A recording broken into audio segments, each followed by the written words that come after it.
Okay, hello and welcome to another episode of Hiring and Inspiring. Today's guest is Jasmine Yan. Jasmine is a fellow recruiter, also based here in Melbourne with myself. She recruits in marketing, e-commerce, fashion space. She's been in the industry for a couple of years, so I'm looking forward to chatting to her, talking all things recruitment, finding out how she's been getting on in a newish role, and also, as usual, providing her an opportunity to reflect on her career to date. And like I said, probably just chewing the fat, mainly all things recruitment. So, Jasmine, I'm really looking forward to having a chat to you today. Welcome to the show. How are you getting on? Thank you. Thank you so much for having me. No, it's really great. Yeah, I absolutely love recruitment, so I'm really excited to chat with you further today. Great stuff. So, Oh, sorry. That's that's my all good. cat. Sorry. Don't worry, don't worry. So, just a little intro to Jasmine. You currently work at a company called Javara. Yes, that's right. Relatively new to that role. Just tell me a bit about maybe how that's all been going so far. Yeah, Since you joined that role.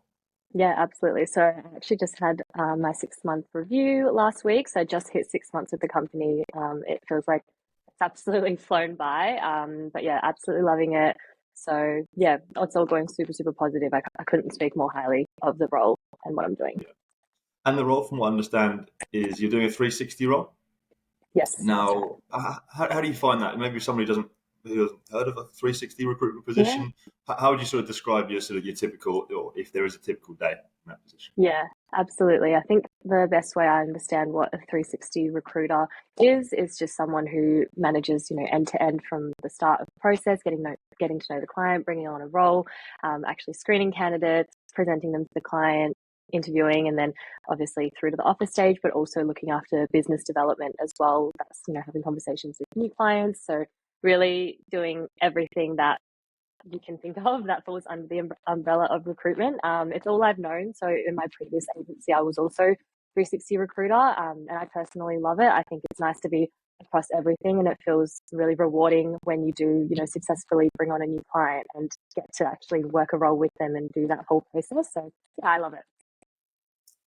And I was going to ask you about sort of the state of the market in your particular Mm, field.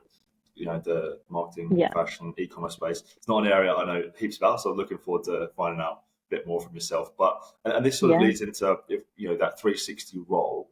What is the current job market like in that particular? Because I imagine that sort of might yeah. focus in terms of your day if you're spending more time.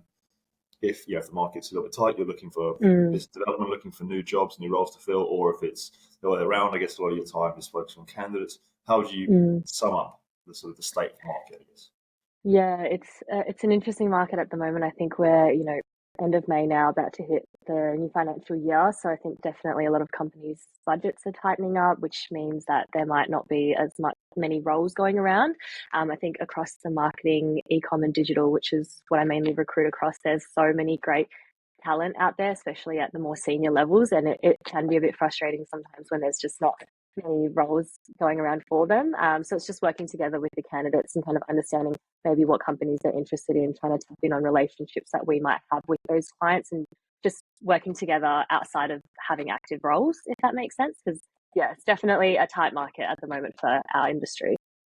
Yeah. So what would be your advice to those candidates that are Mm, finding it challenging?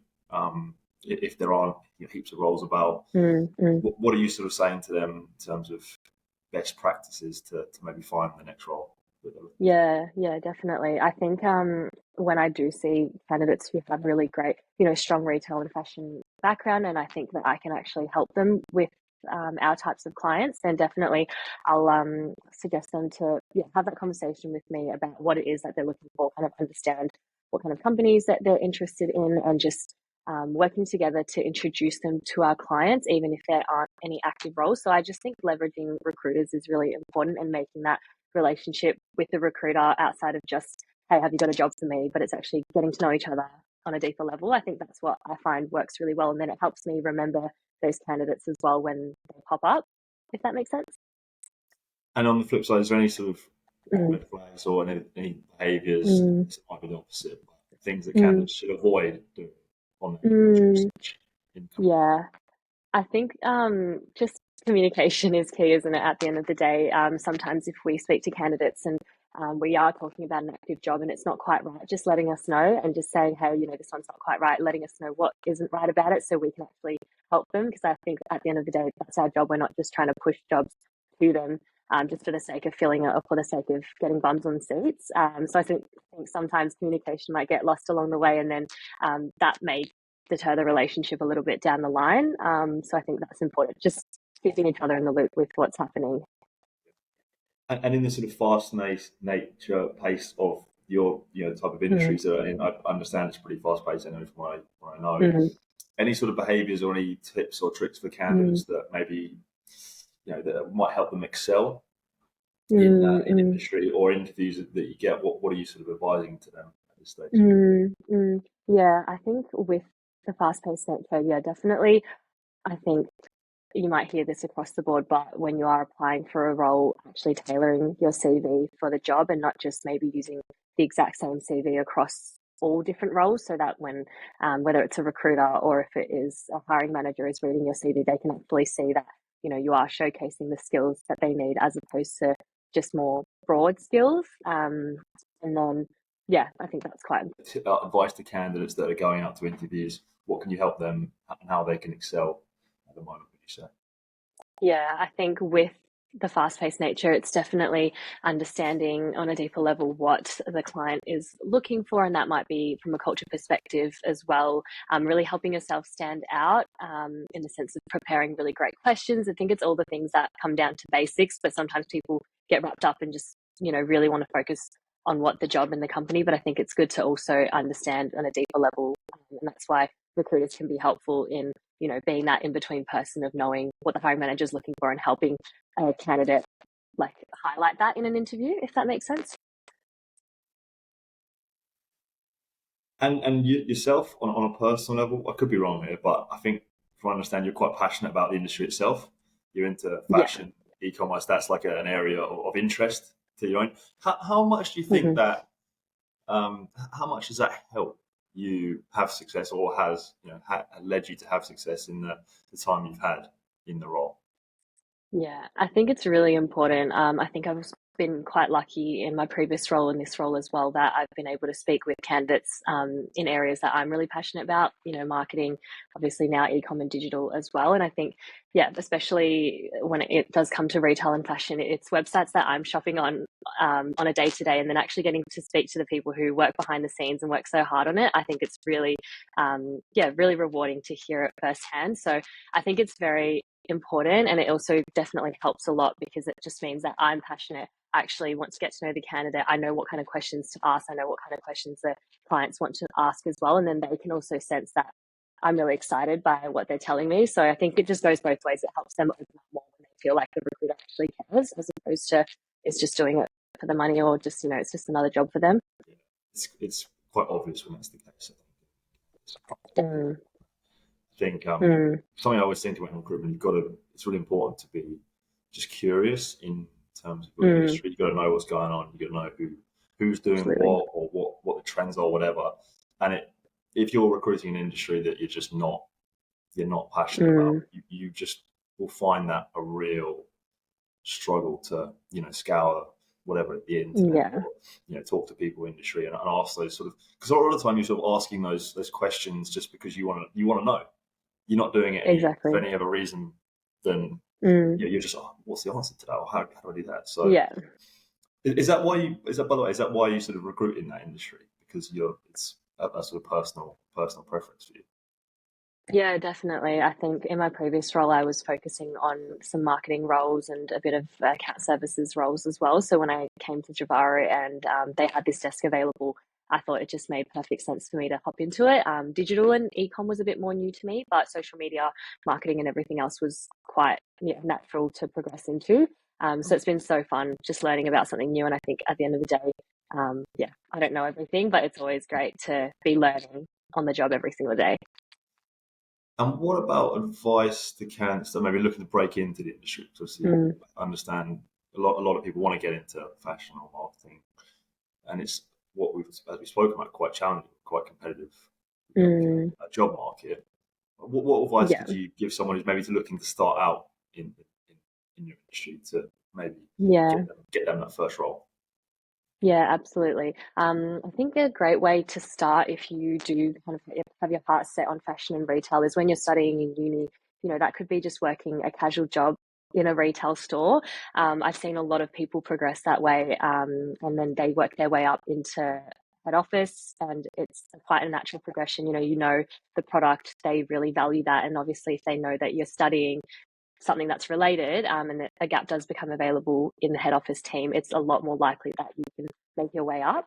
And even if it's not in that exact company, if you have a retail fashion background working casual, store roles, then it is a lot more likely, I think, that you could work your way up. But besides that, networking, I think everyone says it, it's really important. Making a really strong LinkedIn profile, connecting with the right people, maybe sending an email when you are connecting of why you are interested. It doesn't have to be that you want to meet them for coffee or whatnot. It can just be, hey, I'm really interested in what you do. I'd love to stay up to date with what you're posting. I think it's hard for the person on the other side to say no to that. And then from there, I think just connecting and making yourself known in the market is really important from the start. What about someone who's looking to break into marketing and maybe Mm. would like to do their own, I don't know, start their own, whatever. It could be like, well, I don't know, my own Mm. podcast or their own content creation. Mm. How important is that, or what advice would you give to that person maybe looking to start something like that if they were looking to break into marketing? From your knowledge, how favourably, I guess, is that looked on if someone is doing their Mm. own things, maybe a little bit of a side project for like an Yeah. entry level marketing role or something like that? Sure. Yeah, I think the internet nowadays, especially social media, there is so much knowledge out there, so many people providing insights into how to get started and even sharing their own journeys. So I think that's a really great place to start is just doing research. And I think there's also so many, like free trials in terms of like marketing programs and like all of those resources out there as well. I think that's a great place to start Yeah, and actually hone in on what area you want to take it, because I think people get excited sometimes. They just want to start this new idea, but without thinking thoroughly through, okay, which area do I want to tap into, or what kind of people do I want to attract? I think that's a good place to start. And I think social media is, yeah, I'm really passionate about social media. I think it's a really great place where you can learn a lot about other people's journeys, mistakes they've made, and how you can incorporate that into your own journey. yeah. How has sort of social media helped your career, do you think? I think, especially TikTok as an app, I think there's just Yeah, so much out there. I love that I can stay up to date. Even sometimes, now that I've stepped into fashion and recruitment, I might see candidates pop up on my For You page who are working in marketing and digital, just really. because Okay. a lot of my candidates are on social media, and it gives me an insight into who they are or what they do. And I think it definitely helps raise, like, put them on my radar, even if they're not Yeah, someone I'm speaking to. It might be someone that I'm like, oh, I really want to, have a chat to them and understand more about them. I think it's such a powerful platform, TikTok, especially. You don't have to have a following to be noticed by other people. So yeah, I think anyone can get noticed on that platform, and it's really great. So yeah, I think for me, it's been great to see others and what they're doing, but also help myself get noticed as a recruiter. I've had a lot of people reach out to me on LinkedIn because they've seen videos that I might have made about recruitment on TikTok as well. So it goes both ways, I think. yeah. And how, when, if you maybe you're sort of screening candidates for a marketing role or something like Mm-hmm. that, Mm-hmm. what are you more looking at now? I just suddenly thought of this. Are you more looking at the Mm, traditional way is a CV, or actually are you mm, looking at their candidate's LinkedIn page or something, some other social page? mm, Because if someone who wants to work in marketing, they're saying to me, I'm a marketing expert. I'm thinking rather than maybe mm, what their CV. I'm thinking if I go on their LinkedIn, are they maybe an expert? Are they putting out their thoughts? Are they like an industry expert in marketing? Because mm, that's more proof to me. Maybe could be yeah. wrong. Do you know what I'm saying? What's Mm, more? mm, What are companies looking for? Actual like a mm. personal sort of brand that demonstrate they've done it themselves, or the traditional CV? I think it really depends on the company, but I think when Yeah, I'm just looking at someone's profile, whether or not I have an active role with a particular company, definitely the LinkedIn profile, I think at the end of the day is still the most important. That's kind of where, you might have links to lead you to other places, such as it might be their social media links or it might be their posts and whatnot. So I think having a strong LinkedIn profile that outlines, where you're working and everything's up to date, I think that's yeah, quite important too. And then that will drive me to want to have a conversation with you if I see really great experience for whether that's a role I'm recruiting for or just industry that I think is really relevant down the track. And then I think being able to present yourself well in that phone call is quite important too, if that makes sense. What about candidates? I don't know if you've seen this, like documenting their Mm. job search on LinkedIn. Have you seen much of Mm. that? Like sort of right day one on the job search, and they've put up posts, Mm. this many applicants or this many applications sent Mm. out, this many responses, this many interviews booked, Mm. and they document and they track it and they go, I didn't get this interview, this is the feedback, and they're just Mm. putting out these posts. And I've spoken to a few candidates that have actually got jobs, and they solely Mm. kind of they attribute their new role to documenting their job search on LinkedIn. Have you seen Yeah. much of that? And what do you think about that? Yeah, I actually have seen a little bit. I'm going to be honest, I don't think I've seen a lot that have had amazing or like really, thousands and thousands of likes of people in Yeah, Melbourne specifically, but I think I've seen a lot overseas. But now that you bring that up, I do remember once I saw someone apply for a role through a LinkedIn post and it said, hey, X company, I saw you advertise this role. This is why it would be great. And I actually yeah, saw in that post that the hiring manager did comment and say, hey, let's have a chat. So I yeah. think it is really, powerful. And that company was actually based in Melbourne. So I think it does work. I think it just, it's just depending on how much you put out there. I think at the end of the day, if you're putting your all into something and really being consistent with it, I think it always turns out to be pretty successful. Yeah, the way I look at it, you kind of have nothing to lose. I feel like Exactly. you never know. I mean, you might not get anything, but you never know. You Mm, never know who's. exactly. That's the thing with these things. You never quite know who's following you along. Yeah. Now, just to switch it up, if we just maybe focus on yourself a little bit, your career, you're Mhm, now 2 years into the recruitment. mhm. How would you sum it up? How do you feel? How would you describe your experience so far? I'm sure there's the ups and downs, Yeah. no doubt. But how do you feel it's all gone 2 years in? Yeah, I think it's flown, which is crazy. I think like everyone else, or maybe most people you speak to in recruitment, everyone falls into it. And so I think it's definitely not where maybe 3 years ago I would have saw myself heading, but I couldn't be happier. I think agency recruitment keeps me on my toes. It's super fast paced, but I wouldn't change it for the world. And I think now being in fashion and retail, which is just something I'm so passionate about. Yeah, there's never a dull moment. There's obviously high ups and downs in terms of, some weeks you feel like you're getting every job offer on the table, and then other weeks you feel like you're letting down your candidates or your clients as well because things just aren't going to plan. But I think that's what's great about it at the end of the day. It's like all that problem solving that you're doing every day, which I really enjoy. And I think there are so many scenarios that I can think of that no one can teach you how to navigate that until you come to it. So yeah, I think definitely has taught me to be really persistent as well. And yeah, so it's been really positive. You talk about the positives there. Great to hear that. I'm sure there's Yeah. been a few moments where it has been challenging. Yeah. Myself in the first couple of years, most recruiters, that's probably Mm. the most difficult time. What about moments that you could share where you've Mm. struggled, things you've had doubts with, or maybe Yeah. moments where it hasn't quite gone? Well, what can you share have been maybe some of the Yeah. challenges you faced? For sure. I feel like the first 6 months, 6 to 9 months actually, in my first role, it was quite challenging. I think there's a huge learning curve. At least I felt that in recruitment or in agency. Obviously, every agency you go into, there's different ways to do things, and just learning the processes and learning how clients want to be communicated. I think when you first step into recruitment, you kind of think that maybe everyone wants to be communicated in a certain way, but everyone's really different.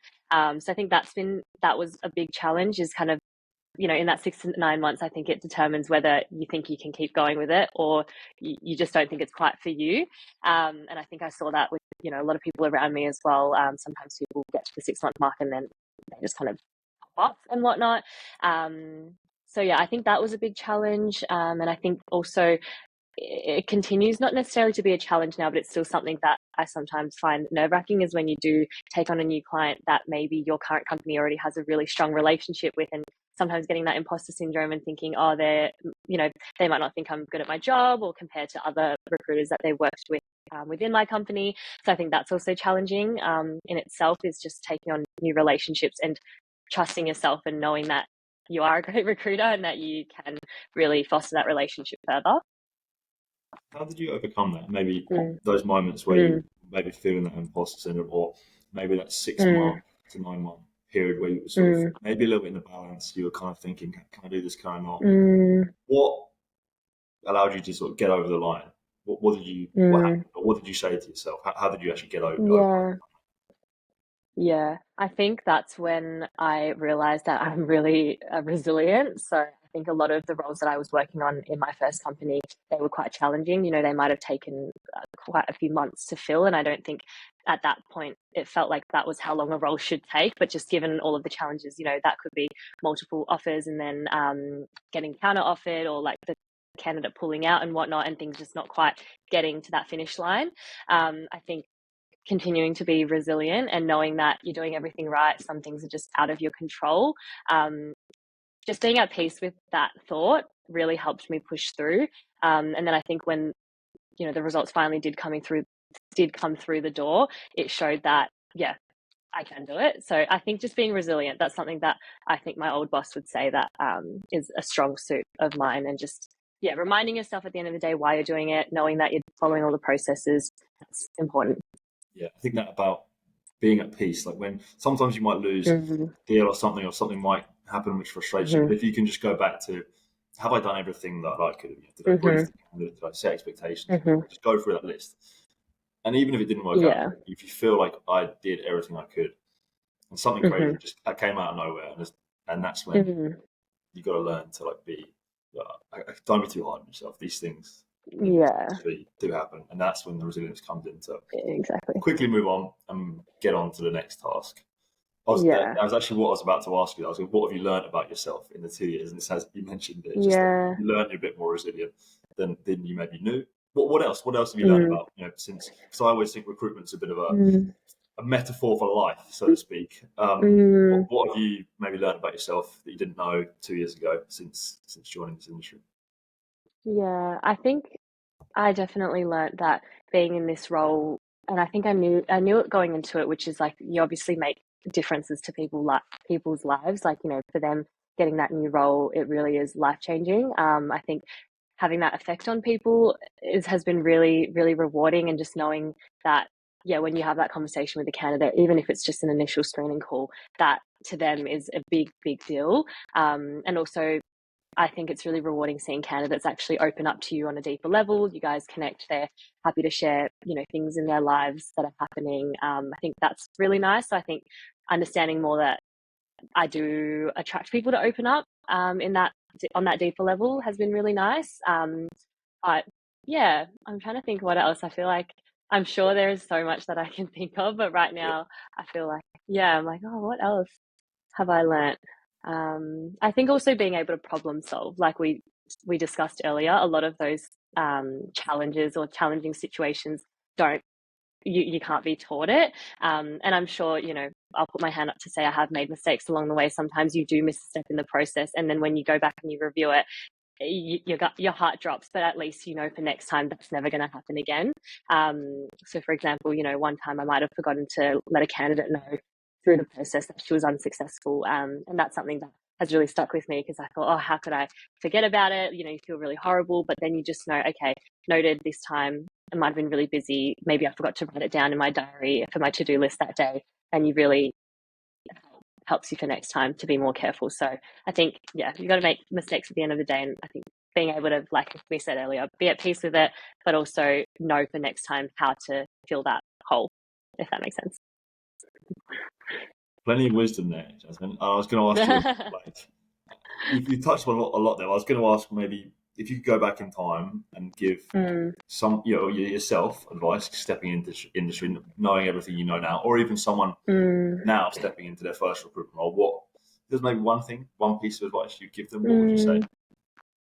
Yeah, I would just say take a breather. You know, it's going to be okay. I think definitely leaning in on those people around you. I was really lucky that when I first stepped into my first role, I had amazing support in my team, because you're not going to know everything at the end of the day, and just not being afraid to ask questions.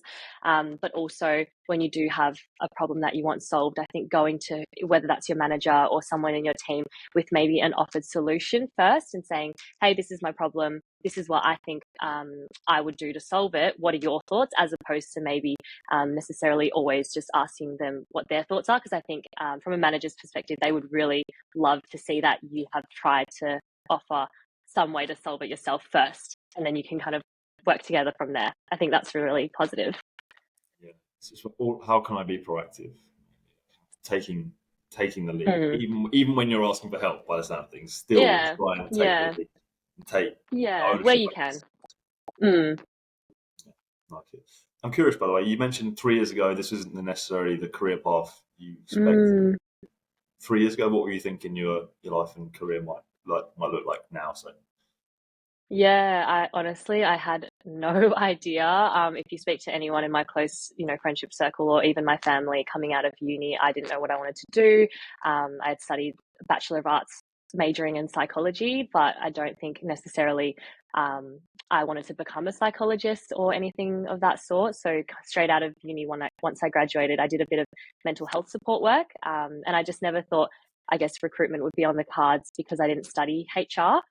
So I kind of wrote myself off for it. And it wasn't until I decided, mental health support work wasn't going to be that long-term path for me. And I had to look elsewhere that, yeah, like I said, I kind of fell into recruitment. So I think that's why I didn't necessarily see it as a pathway for myself. But now that I am in it, I couldn't really imagine anything else to be my long-term career.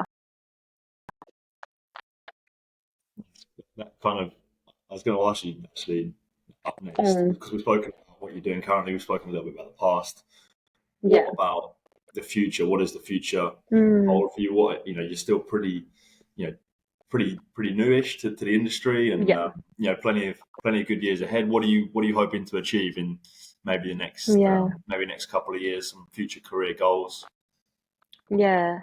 I know you don't have a crystal ball, but what can you maybe predict, or what are you hoping to achieve? Yeah. I think, I've spoken to my manager and even in the team, we speak about goals all the time and what that looks like. I think in the future, maybe not right now, obviously, I'm still new to my company and whatnot, but in the future, I did mention I'd love to become a senior and like manage people or even, yeah, just mentor. I think that's something that's always come quite naturally to me. I love helping others. And I think, yeah, if I had a team underneath me or if I had juniors to mentor, I would find that even more rewarding on top of the role itself. So that's definitely kind of where I see myself heading in the next couple of years, is becoming more senior in the company and having the team beneath me.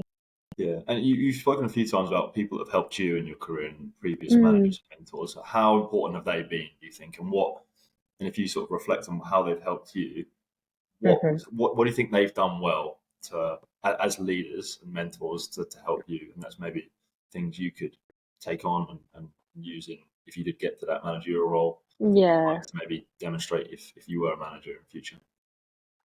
yeah. I think something that I liked a lot in maybe those first, I'd say 6, 9 months, but even the first year is just the confidence. I think was definitely someone who was quite new, obviously, to the industry, but also I doubted myself a lot. And so I think just helping someone build that confidence from the get go, really reminding them why they're in the role, highlighting all the great things that they are doing is something that I would love to bring into, my position in the future. But also just that open door policy. I feel that with my current manager and even in the past as well, not being afraid to ask questions, because sometimes you might feel like, oh, it's a dumb question or whatnot, but just knowing that, yeah, there's never a dumb question. I think that's been really helpful. And also having, yeah, really consistent like one-on-one catch-ups with your manager. I think that I found that to be super helpful as well. So yeah, you've got like a dedicated time each week, but then obviously there's also the open door outside of that as Those well. one-on-ones, they're consistent as well. They sound like they're quite frequent. Yeah. How I don't have to go in and tell me all the Mm, secrets of those one-on-ones, but what do they do mm, well in those one-on-ones? Do you think? Because I think a lot of one-on-ones is areas where managers get it wrong and they don't quite do it right. What have you mm. seen from one-on-ones with yourself that have helped you? Yeah, I think just in those one-on-ones, obviously, allowing, like, say, for example, if it's my manager and I, allowing me to go through all of my roles and, the challenges that I might be facing. So giving me that opportunity to run through the things I want to run through first. And then obviously they'll come back with some questions on, what can I support with, or ask on how I'm going with certain areas. But it never feels like it's necessarily like, oh, you haven't done this yet, why not? Like, I've never felt like Yeah. that before in my current role. So I think that's really nice, is just feeling like, the support is there, but you're not being like monitored or micromanaged, if that makes sense.